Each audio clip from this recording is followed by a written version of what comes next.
सो Aditya, last class का कुछ revise किया था? Yes sir. क्या किया था हमने लास्ट क्लास? थोड़ा सा बताओ मुझे। लास्ट क्लास में हमने लास्ट टॉपिक उसमें पढ़ा था आपको डाइपोल का तक। ठीक है। हेलो सर, आई एम हाँ। ऑडिबल? Yes yes. तो हमने डाइपोल का थोड़ा सा ब्रीफ पढ़ा था। आपने बोला था कि आज की क्लास में हम डाइपोल के बारे में पढ़ेंगे, चार्जेस।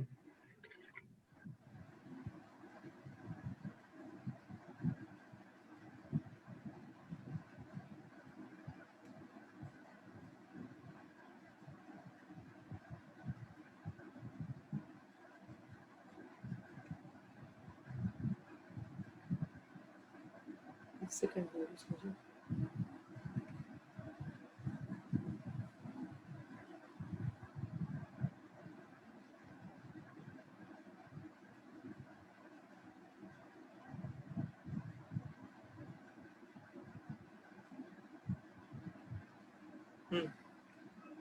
सो आज हम पढ़ेंगे डाइपोल और डाइपोल के चार्जेस के बारे में।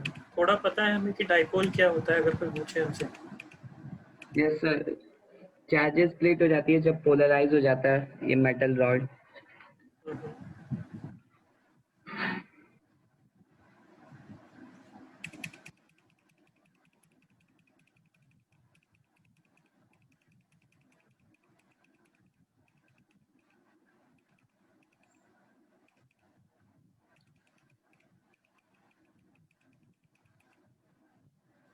सी, डाइपोल अगर कोई पूछता है हमसे तो हम ये बता सकते हैं कि ऐसा पोल जिसके दोनों एंड पर दो एक अपोजिट चार्ज है। यहाँ पर अगर पॉजिटिव है तो यहाँ पर नेगेटिव है, और जो मैग्नीट्यूड है दोनों साइड चार्ज का वो इक्वल है।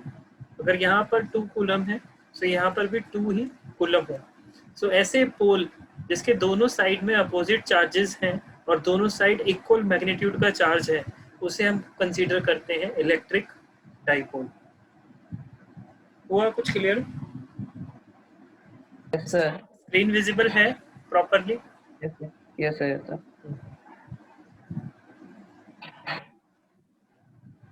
सो क्या होगा इलेक्ट्रिक डाइपोल, आदित्य एक बार बताओ।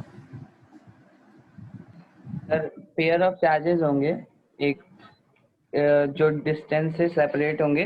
ठीक है, स्मॉल डिस्टेंस या वेरी स्मॉल डिस्टेंस, और दोनों पे चार्ज इक्वल होगा।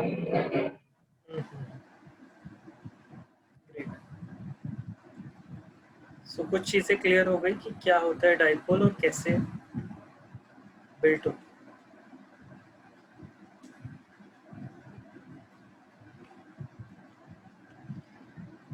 ओके, सो नेक्स्ट क्या लिखा हुआ है यहाँ पे? डेफिनेशन लिखी हुई है आप पे इलेक्ट्रिक डाइपोल की।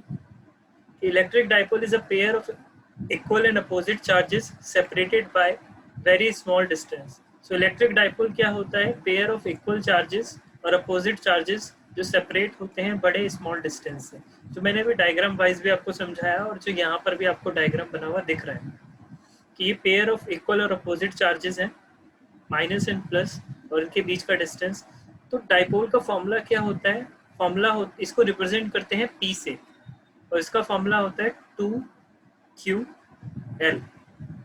ठीक है, ये जो 2L है that is the distance between the two charges, और ये जो Q है this is the charge of the dipole. ठीक है।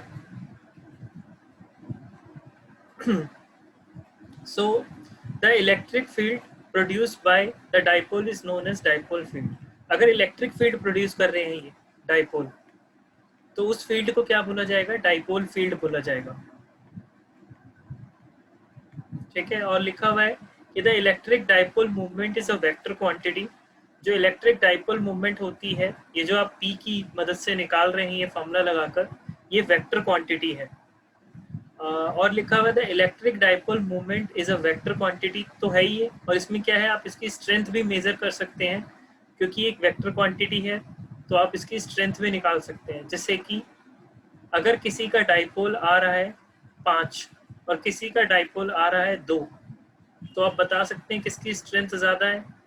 इसकी स्ट्रेंथ ज़्यादा है, इसकी इलेक्ट्रिक डाइपोल ज़्यादा है एज कंपेयर टू दिस। यहाँ तक कोई प्रॉब्लम है अभी? No sir. So the magnitude of the electric dipole moment is the product of magnitude of either charge and the distance between the two charges. So यहाँ पे कह रहा है कि जो मैग्नीट्यूड आप निकालते हैं इलेक्ट्रिक डाइपोल का, वो कैसे निकालते हैं? एक तो दोनों चार्जेस में से किसी एक चार्ज का मल्टीपल और multiply by distance between the two charges, उन दोनों चार्जेस के बीच का डिस्टेंस।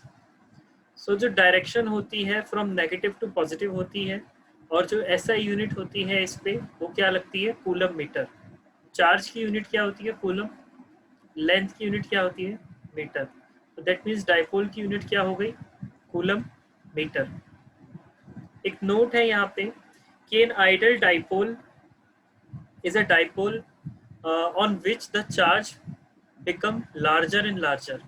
एक आइडियल डाइपोल उसे बोला जाएगा जिसके ऊपर चार्ज बहुत बहुत सारा हो, ठीक है, and the separation become very small, और उन दोनों चार्जेस के बीच में डिस्टेंस बहुत कम हो। ये नोट समझ में आता है हमें? Yes sir, yes sir.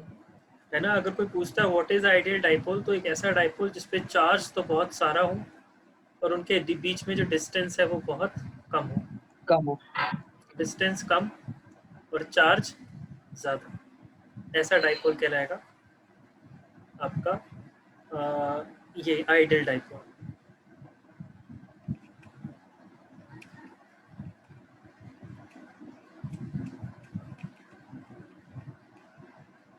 Electric field intensity due to the electric dipole. अब आपको इलेक्ट्रिक फील्ड इंटेंसिटी निकालनी है डाइपोल में कितनी लग रही है। वैसे इलेक्ट्रिक फील्ड का फॉर्मूला क्या होता है? 1/4πε0 Q बाय आर स्क्वायर। ये फॉर्मूला होता है इलेक्ट्रिक फील्ड का नॉर्मली जब हम निकालते हैं एक चार्ज के ऊपर दूसरे चार्ज से लगने वाली electric field. But yes sir. हाँ, और एक फॉर्मूला ये होता है E equals to F by Q। Q not. हाँ, अब यहाँ पर क्या दिखाने वाला है? हमें इलेक्ट्रिक फील्ड इंटेंसिटी बता रहा है ये हमें इलेक्ट्रिक डाइपोल से कितनी लग रही है।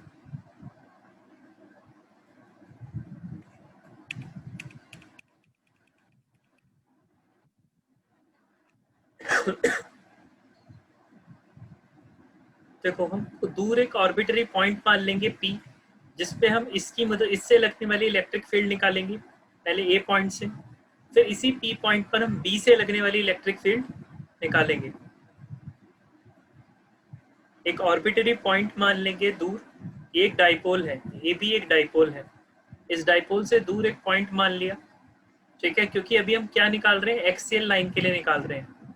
बेटा एक चीज ध्यान रखना, जब एक्सियल लाइन बोला जा रहा है तो जिस उसमें क्या कहते हैं, अगर एक्स एक्सिस पे रखा है डाइपोल, ठीक है, तो पॉइंट भी एक्स एक्सिस पे ही बनेगा और उसी पॉइंट के ऊपर इस डाइपोल से लगने वाली इलेक्ट्रिक फील्ड निकाली जाएगी जब क्या बोलेगा? Axial line. ठीक है, तो एक्सियल के केस में जो एंगल होता है वो 180 डिग्री का होता है। ये देख रहे हो ना, इनके बीच में एंगल कितने का बनेगा?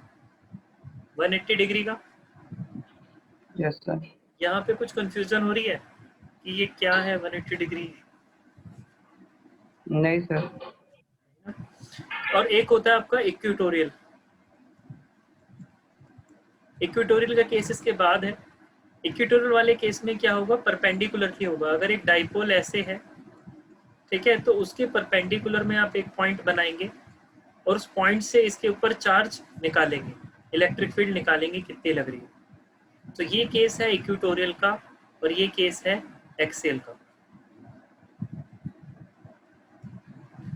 सो यहाँ पर आपको दे रखा है कि at the point on the axial line the resultant electric field intensity at the point P। हमें क्या निकालना है? रिजल्टेंट निकालना है, इसके ऊपर कितनी इलेक्ट्रिक फील्ड लग रही है A के कारण और B के कारण। सो EP इज इक्वल्स टू क्या होगा? EA plus EB। Electric field जो अप्लाई हो रही है A के कारण P पर, that is EA। Electric field जो अप्लाई हो रही है B के कारण P पे, that is EB। So formula तो वही होगा जो मैंने अभी लिखा था। E अगर आप A की बात कर रहे हैं तो उसके लिए आप क्या करेंगे? अगर इस डिस्टेंस को आपने क्या मान लिया था? L, ठीक है, और ये जो डिस्टेंस है इसके सेंटर से P तक वो क्या है,